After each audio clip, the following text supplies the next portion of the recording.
El acuerdo con el fondo avanza, pero en una dirección que no es la que esperaba el gobierno argentino. Hoy volvió a subir el riesgo país, los dólares financieros y el blue se acercaron a los 1.300 pesos. Estamos en contacto con el economista Aldo Abraham. Aldo, muy buenas noches. Buenas noches, un gusto estar charlando contigo. Lo mismo digo, ¿es coyuntural lo que está ocurriendo? Yo creo que sí, hay mucha incertidumbre al respecto de qué va a significar la salida del cepo que se está negociando con el Fondo Monetario Internacional, porque claramente ese es uno de los puntos que nos va a demandar el organismo internacional. Y ahí yo creo que tiene mucho que ver el hecho de cómo nos expresamos a veces los economistas, ¿no? Hablamos de salida del cepo como si eso se pudiera dar de un día para el otro. Y nosotros hemos ya tenido 22 cepos antes que este. De 21 de ellos salimos con tremendas crisis, dado que quebramos el Banco Central. De hecho, en 3 de ellos tuvimos 3 hiperinflaciones. Y solo de uno salimos ordenadamente, que fue del de Cristina Fernández de Kirchner con el gobierno de Cambiemos. Y ahí se demostró que la forma de salir es ir primero a una unificación cambiaria, con las regulaciones que tiene todo cepo en el momento en el que esté, porque no es solamente que no operemos todos en un mismo mercado, el hecho de lo que hace un cepo, sino la cantidad de restricciones y regulaciones absurdas para sostenerlo en el tiempo que le suelen poner los gobiernos que los tratan de mantener.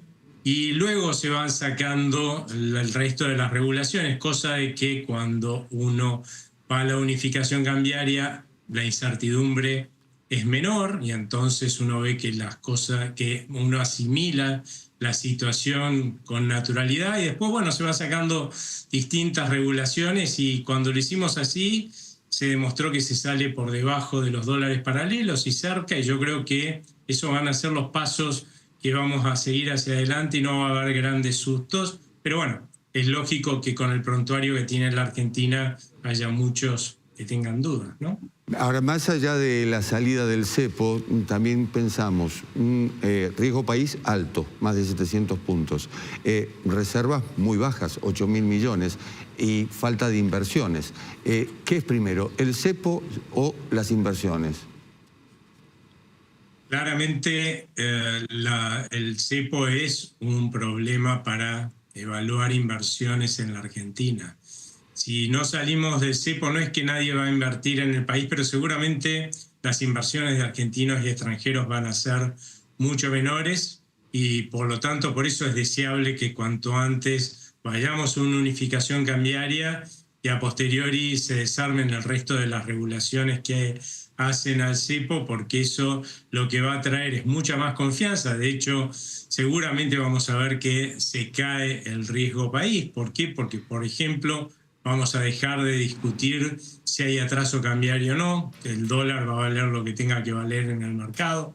También si va a haber un salto del tipo de cambio o no, que hoy eso genera incertidumbre. Y todo lo que genera incertidumbre, lamentablemente lo que hace es justamente ahuyentar la posibilidad de que argentinos y extranjeros pongamos nuestro capital a trabajar en la Argentina, ¿no? ¿Hay emisión monetaria en este momento en Argentina?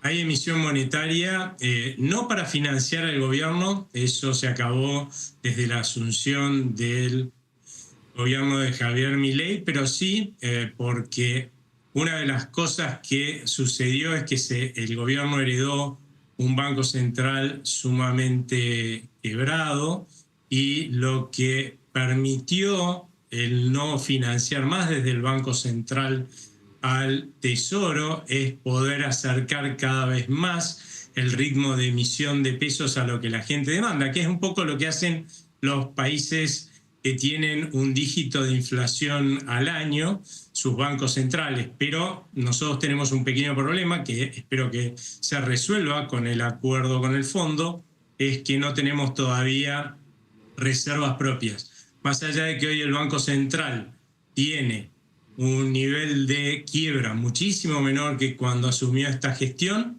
la verdad es que todavía el problema que le queda es poder contar con reservas propias y no estar usando reservas ajenas, mucho menos que antes, pero sí usándolas, como está pasando en este momento, porque tener reservas propias es un respaldo que podemos mostrar a la hora de decirle a los argentinos y extranjeros, bueno, este es un banco central sólido que puede defender, como todos los demás bancos centrales que son creíbles y confiables, el valor de su moneda. Bueno, esos recursos seguramente van a venir a través del Fondo Monetario Internacional, como para que el gobierno pueda recomprarle la deuda que en el pasado se le colocó al Banco Central para quitarle sus reservas y hacerlo emitir en contra de esa deuda. Y bueno, una vez que esté capitalizado el Banco Central, pues tendremos un país que pueda también pensar en tener quizás ya el año que viene, ¿no?, un dígito de inflación anual. ¿Qué papel está jugando hoy la incertidumbre, sobre todo en el dólar como refugio? Bueno, justamente hoy lo que estamos viendo es que esta incertidumbre se traduce en una baja de la demanda de pesos y también en una decisión de, bueno, desembarcar de la Argentina hasta que se conozcan cuáles son los términos que, con los que se negoció con el acuerdo, este nuevo acuerdo con el Fondo Monetario Internacional. Pero claramente cuando se conozcan las condiciones, la incertidumbre va a volver a bajar. Seguramente el hecho de que tengamos un acuerdo cerrado definitivamente con el que es el auditor de los países que tienen un prontuario, como se generó en el pasado en el caso de la Argentina, el hecho de que te dé un nuevo acuerdo del Fondo Monetario Internacional implica como una suerte de muestra de confianza. Por otro lado, el hecho de que te dé financiamiento para pagarle al Fondo Monetario, al mismo Fondo Monetario, implica para los inversores argentinos y extranjeros que hay un financiamiento del cual el Estado ya no se va a tener que ocupar, que es de pagarle, de conseguir plata para pagarle al Fondo Monetario Internacional, y ese combo claramente hace al país mucho más confiable en términos de no volver a caer, como sucedió en el pasado 9 veces, en una cesación de pago, ¿no? Aldo, muchísimas gracias. Gracias a ustedes. Hasta luego. Aldo Abraham, economista.